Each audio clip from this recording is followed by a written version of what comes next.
to Hannity. The world-renowned brain surgeon Dr. Benjamin Carson made headlines last month at the National Prayer Breakfast when he dared to speak truth to power about where we stand as a nation. He's back with us now to weigh in on how the president's failed leadership has now brought us to the point where we are facing tonight this sequester apocalyptic deadline at midnight tonight Eastern. Joining us now once again, the author of America the Beautiful, Dr. Benjamin Carson. Sir, got a lot of positive response to you being on the program, Doctor. It's great to see you again. Thank you for being back. It's been amazing, the response that I've gotten, and people are just anxious to hear something that makes sense. You know, you addressed in that prayer breakfast, you know, we now have $16 trillion in debt. We're trying to cut, this year would be a $44 billion cut of $3.78 trillion. And the president is scaring the living daylights out of the country. What are your thoughts? Well, I think it's pretty amazing that anybody would actually buy that. And I'm hoping that we can bring the educational level of the populace up to a point where they know a little bit about math and they recognize that that's such a small percentage, and of course it's not going to change anything. But what's even more draconian is the fact that you're not looking at the places where it can hurt the least. You're looking at the places where it can hurt the most, and that doesn't make any sense. And it would be so easy to simply say, if we want to get things under control economically, let's cut everything. And let's do it proportionately. There we come back to that word again. And that way, you don't have the left, you know, protecting their little goodies, and you don't have the right protecting their little goodies. Everybody gets cut equally, but you leave the directors of the departments the discretion to cut because they know where the fat is. You know, Connie Mack was a congressman from Florida, and this is the plan I support, so we stop generational theft. The Mack penny plan. You cut 1 penny out of every dollar. We keep the budget where it was last year, cut 1 penny out of every dollar, across the board, everything. And yes, you do that for 6 years and we balance the budget. And that makes a lot of sense, and 6 years goes by very quickly. Yeah. But that because it makes so much sense, that's why it's not being paid attention to. That's sad. You know, what do you think, though? I mean, everything was thrown on the table this week. I mean, I'll go through the list. You've heard it: meat cleaver approach, military readiness, early education, energy, medical, border patrol, FBI, criminals. The president said this week that you want to cut poor kids, or do you want to cut from disabled kids? And I think it's unfair that he's using this as almost like a weapon. Yes. And yet he doesn't deal with the fact that we're breaking open these kids' piggy banks. Does that bother you as much as it does me? Well, the demagoguery is almost laughable if it weren't so tragic. And I'm actually hopeful that at some point the mainstream media will, you know, stop going along willingly with it, because that's why, you know, he's emboldened to do these things, because he knows they're not going to call him on it. But, you know, some of the recent revelations with Bob Woodward and some others may give him pause. What did you think of the Bob Woodward issue this week? And it wasn't just Bob. There were a number of other people that came out and said, yeah, I kind of got intimidated too. Well, it didn't surprise me because, you know, I've seen some things behind the scenes myself. And I just hope we get more people looking at this critically.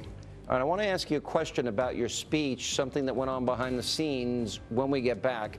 We'll continue more with Dr. Carson. Common sense solutions. That's what America needs when we return. Welcome back to Hannity. We continue with Dr. Ben Carson. So you give this speech before the president was in the room, National Prayer Breakfast. It gets all of this publicity. And then we discovered the White House wanted a copy of your speech, and they kept kind of haranguing you a little bit to get a copy of that? What happened? Well, that happened the last time that I was going to speak also. And, you know, I just simply told them that, you know, I don't have a copy of the speech because, you know, I don't speak from a script. You know, I don't use a teleprompter. You know, I'm a spontaneous speaker. And, you know, before I went to that prayer breakfast, I wasn't 100% sure what I was going to say. Yeah, so extemporaneous, and you tell your story. Did you sense in any way that they were afraid because they knew maybe where you might be going and you didn't fully, completely agree with the president? Did you sense that they were trying to tell you, hey, the president's here, don't say anything that might offend them? It was more than an implication. I actually was asked to not offend the president. And I don't think the president should have been offended if the things that I was saying didn't necessarily apply to him. You know, if the shoe fits, wear it, and then be offended. But if it doesn't fit, then you have nothing to be offended about. You mean somebody told you directly not to offend the president? Yes, absolutely. Do you know who it was? Do you want to share that?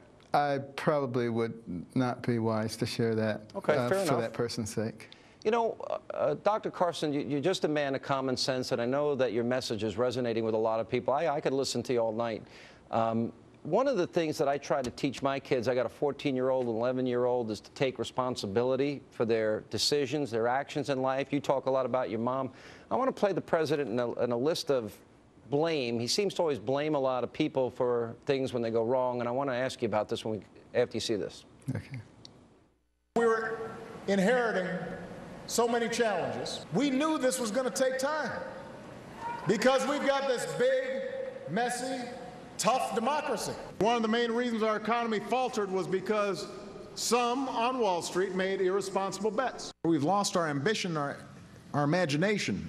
We've weathered the Arab Spring's effect on oil and gas prices, the Japanese earthquake and tsunami's effect on supply chains, the extraordinary economic uncertainty in Europe, and recently markets around the globe have taken a bumpy ride. There are some structural issues with our economy where a lot of businesses have learned to become much more efficient with a lot fewer workers. You see it when you go to a bank and you use an ATM. You don't go to a bank teller. Or you go to the airport and you're using a kiosk instead of checking in at the gate. But, you know, we've been a little bit lazy, I think, over the last couple of decades. And I could go on for an hour, and now he's saying that the Republicans, if things go bad, now it's their fault because of the sequester, because they're trying to stop borrowing money. What is your reaction to people when they don't accept blame? Well, for one thing, I would say to the American people, whoever is saying something, be they a Democrat or Republican, if they start out by saying the other party, tune them out, because they're excuse makers. The reason that we have brains is so that we can figure out how to do things. My mother used to always say when we came up with an excuse, do you have a brain? And if the answer was yes, then you could have thought your way out of it. And if you always have excuses, then you can simply wallow in the excuse and you don't really have to do anything. And it's not conducive to success in any arena. You're a very smart man. You're obviously very well versed in politics. Now, just a little analysis. Why do you think the president plays politics this way? What is your analysis? What is your take on it? My take is that he comes from the background of a community organizer. What do community organizers do? They do the this against them type of situation, and he's very good at that. He's an expert at it. But I'm not sure that that works very well when you're trying to lead a whole nation as opposed to a community. What do you think as we go into this sequester just now, a little less than 2 hours away, a little more than 2 hours away, and all the doom and gloom and predictions? Is it a good thing that we're finally cutting some of the money from the government when we have all this debt? Well, it's better that we cut something with this scenario of doom and gloom than that we continue to increase the debt and to destroy the possibilities for a bright future for our progeny. All right, Doctor, it's always a pleasure. I know our audience is very fond of you. We enjoyed doing the hour with you a couple of weeks ago. Thanks so much for being with us. Thank you.